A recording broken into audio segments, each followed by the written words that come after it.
Бишкекте адам укуктарына арналган Бир дүйнө Кыргызстан кино фестивалынын жеңүүчүлөрү сыйланды. Калыстар тандалып алынган 25 тасманын ичинен эң мыкты делген 10 эмгекке байгелүү орундарды тапшырды.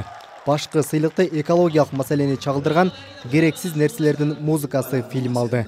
Даректүү тасмаларды талдаган Калыстар тобунун төрагасы Молдосейит Мамбетакунов бул жолку эмгектердин өзгөчөлүктөрүнө токтолду. Мурун биз фактыларды гана көрсөтүп жөн болчубуз да, көпчүлүк учурда. Мында көбүрөөк искусство аркылуу берүүгө аракет кылышыптыр да. Кандайдыр бир деңгээлде теманы ачууда образ деген эмне, көркөм дүйнө деген эмне, ушуларды да жакшы камтыган да. Мага ошол жагы менен көбүрөөк жакты фильм. Анан экинчи бир жагдай мындай болду да, жабык тема болгон жок. Биздеги проблема, дүйнө жүзүндөгү проблема баары шалакынга салгандай көрүнүп турат да. Тасмалар автор тандаган темасын ача алдыбы? Оператордун чеберчилиги жана режиссердун ишине берилген баа деген 3 негизги талап менен тандалган. Биз үчүн бир пикирге келүү абдан оор болду. Калыстарга бардык фильмдерди көрүп чыгуу үчүн эле эмес, тасмаларды байгелүү орундарга жылдырууда да көп убакыт талап кылынды.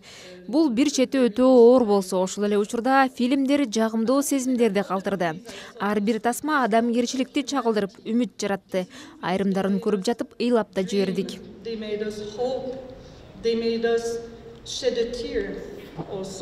Фестивалда Азаттыктын иликтөөчү журналисти маркум Уланбек Эгизбаев көзү тирүү көзүндө тарткан «Башка жашоо» фильми көрүүчүлөрдүн купулуна толгон тасма деп табылды. Сыйлык Уланбектин апасы Жипаргүл Сариевага тапшырылды. Андан сырткары Уланбек Эгизбаевдин урматына Уланбек Уланат атайын сыйлыгы берилди. Аны элет элинин түйшүктүү, коопсуз жашоосун чагылдырган Чаңгет тасмасы менен жаш режиссер Аида Меди кызы жеңди. Негизи эле мен бул фестивалга катышып, мындай бир сыйлык алыш такыр оюма келген эмес. Тем более ушул Улан Эгизбаевдин номинациясын алыш мен үчүн аябагандай чоң сыймык. Мага мындан ары дагы аябагандай чоң мындай мотивация берди десем болот. Бул Улан Эгизбаевдин жолун жолдогон мыкты инсандан болом деп буйруса аракеттенебиз. Эми бул сыйлык дагы бизди тынч койбойт. Мындан ары дагы аракетибизди кылабыз. Фестивалда балдардын, кыз келиндердин жана аялуу топтордун көйгөйүн, жабык мекемелердеги кыйноолор, мигранттар, адилеттүү сот чечимине жетпегендер жана экологиялык маселелер менен жакырчылыктан кыйналган адамдардын жашоосун чагылдырган фильмдер көрсөтүлгөн. Маселен, баш байгени алган фильмде көпчүлүккө таанымал парагвайлык Таштанды оркестр деп аталган музыкалык топ боюнча сөз болот. Эң кызыгы, алар таштандыдан гана жасалган музыкалык аспаптарды колдонушат. Ал эми номер 16 мекеме деген тасмада мурдагы СССРдин курамындагы өлкөлөрдүн ичинен эң мыкты деп табылган Грузиядагы түрмө чагылдырылган. Бирок мыкты шарттагы түрмө дагы эркиндикке татыбайт деген маани камтылган.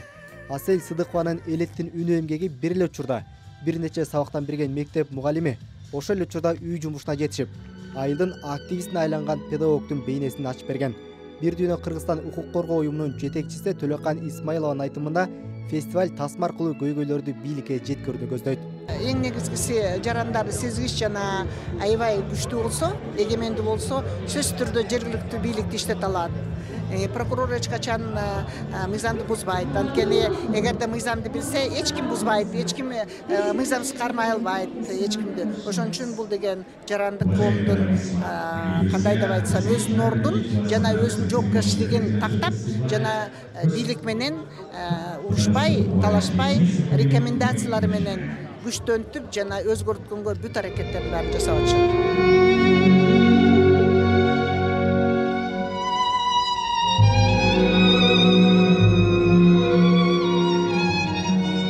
Быйыл 12-нчи жолу уюштурулган фестиваль бүгүн эртеңки күн үчүн иштейбиз ураны менен өттү.